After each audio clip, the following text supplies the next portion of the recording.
Hey everyone, welcome back to my another mini blog. बहुत दिनों से सोच रही थी कि फ्रिज को ऑर्गेनाइज करूं बहुत ही अच्छे तरीके से, लेकिन टाइम ही नहीं मिल पा रहा था। And finally after long time I got some time to organise fridge. तो यहाँ पे मैंने सबसे पहले अपने जो फ्रिज का फ्रेश रूम है उसको ऑर्गेनाइज करने का सोचा है, जिसके अंदर मैंने 2-3 पॉलिथीन निकाले। एक के अंदर मटर थे, एक छीले हुए। एक्चुअली एडवांस में ही मम्मा ढेर सारे मटर जो है वो छील करके रख लेते हैं, वो भी पॉलिथीन में। एंड यहाँ दूसरी तरफ है हरे चने। एंड ये भी मम्मा ने बहुत सारे एकदम से ही मंगवा लिए थे। एंड मैंने मम्मा को बहुत बार बोला हुआ है कि कोई भी ऐसी चीज जो है वो पॉलिथीन में नहीं डालनी चाहिए, but I don't know why इतना समझाने के बावजूद वो ऐसी चीजें स्टोर जो है वो पॉलिथीन में ही करके रखती हैं। एंड फाइनली मैंने इनको एक अलग अलग से बॉक्सेस के अंदर डाल करके यहाँ पे स्टोर करके रख रही हूँ, वो भी फ्रेश रूम में। सबसे पहले मैंने मटर को निकाला है एंड इसके बाद यहाँ पे मैंने निकाली है ये ब्रेड। ये बहुत ही फ्रेश ब्रेड है, अभी ताजी ताजी लेके ही आए हैं। एंड मैंने इसको भी फ्रेश रूम में ही रख दिया था। एंड फाइनली ये है मिठाई, बहुत दिनों से आई हुई थी। ये राजस्थान की मिठाई है, आधी तो खत्म हो ही चुकी है, 1-2 पीस ही है, तो सोचा इसको भी यहाँ फ्रेश रूम में ही रखा जाए। एक्चुअली यहाँ पे जो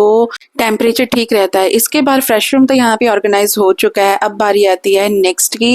एंड यहाँ पे मैंने देखा है एक बॉक्स में पड़ी हुई थी मलाई, जो कि मम्मा स्टोर करके रखते हैं। एंड इससे निकलेगा फिर की आफ्टर 10 डेज या वीक। एंड यहाँ पे दूध भी रखा हुआ था। एंड फाइनली मुझे यहाँ पे मिली थी पुदीने की चटनी, जो कि मम्मा ने पहले ही प्रिपेयर करके रखी हुई थी। एंड ये भी कम से कम हफ्ता तो चलती ही है, तो इसको भी मैंने फ्रेश रूम में ही स्टोर कर दिया था। बाकी की 2 चीजें मैंने जो है वो फर्स्ट वाले में ही स्टोर करी थी। एंड इसके बाद बारी आती है नेक्स्ट की। एंड यहाँ पे मैंने देखा एक बड़े पतीले में पड़ा हुआ था दही। एंड ये भी मैंने मम्मा जो है वो एडवांस में ही जमा लेते हैं और इसको स्टोर करके रखते हैं, क्योंकि पापा एंड मेरी दादी जी हैं वो बहुत ज्यादा पसंद करते हैं दही। मुझे दही इतना पसंद नहीं है। एंड आटा वगैरह भी गूंद के यहाँ ही रख दिया था। एंड लास्ट वाले में रखा हुआ है पानी की बोतल, वो भी मैंने अच्छे से रख दिया है। एंड लास्ट में अब बारी आती है जो वेजिटेबल्स वाला सेक्शन है, इसको भी मैंने इसको भी ऑर्गेनाइज किया जाए। And most of the things जो है वो पॉलिथीन में पड़ी हुई थी, जिनको देख के मुझे इतनी इरिटेशन हो रही थी, क्योंकि ये बहुत ही ज्यादा हार्मफुल होता है हमारी बॉडी के लिए। तो प्लीज ये आई रिक्वेस्ट है कि आप ऐसी चीजों को पॉलिथीन में ना रखें। इनके लिए प्रॉपर बॉक्सेस आते हैं, उनके अंदर ही स्टोर किया जाए। अगर नहीं है इनको खुला ही स्टोर कर लिया जाए। इसके बाद मैंने यहाँ पे